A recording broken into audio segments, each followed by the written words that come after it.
M Q M کا 38واں یوم تاسیس، اس حوالے سے اہم خبر ہے، ایک فیصلہ سامنے آیا ہے، اور 38واں یوم تاسیس ظاہر ہے یہ ایم کیو ایم ہے، تو یہ بھی ایم کیو ایم وہی،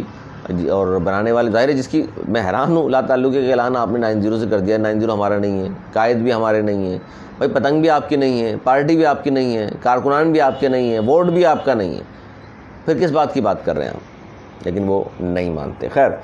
38واں یوم تاسیس ہے جی ایم کیو ایم کا، اور اس حوالے سے پریس ریلیز جو جاری کی گئی ہے وہ میں بتا دیتا ہوں آپ کو۔ انہوں نے کہا جی بھرپور انداز میں منایا جائے گا پوری دنیا میں، رابطہ کمیٹی، سینٹرل ایگزیکٹو کمیٹی جس کی صدارت کنوینر طارق جاوید صاحب نے کی، اور تائید حاصل ہے اس کی الطاف حسین کی۔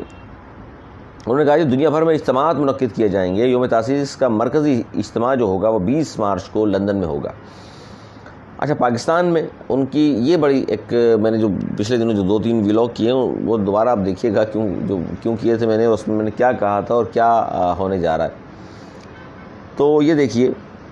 کہ یوم تاسیس کا مرکزی اجتماع تو لندن میں ہوگا، پاکستان میں بھی ایم کیو ایم کے کارکنان یوم تاسیس تو منائیں گے، لیکن ایم کیو لندن نے کہا ہے احتیاط کے تقاضوں کو ملحوظ خاطر رکھتے ہوئے یوم تاسیس بھرپور انداز سے منائیں۔ گرفتاریاں ہو رہی ہیں، چھاپے پڑ رہے ہیں، چونکہ جو میں نے کہا تھا آپ سے کہ کہیں نہ کہیں کوئی نہ کوئی بات چیت تو ہوتی ہی ہے، لیکن احتیاط بار بار کہا جا رہا ہے لندن سے اپنے کارکنان کو کہ جی احتیاط کا مظاہرہ کیجیے۔ حالانکہ ایک اور خبر بھی بڑی اہم ہے، کیونکہ جن لوگوں پر غداری کے مقدمات قائم کیے گئے، جس طرح ان کو معافی دی جا رہی ہے، جس میں حامد میر صاحب بھی موجود ہیں، اسی کہانی بھی میں سناؤں گا انشاءاللہ آپ کو جلد، بلکہ آج ہی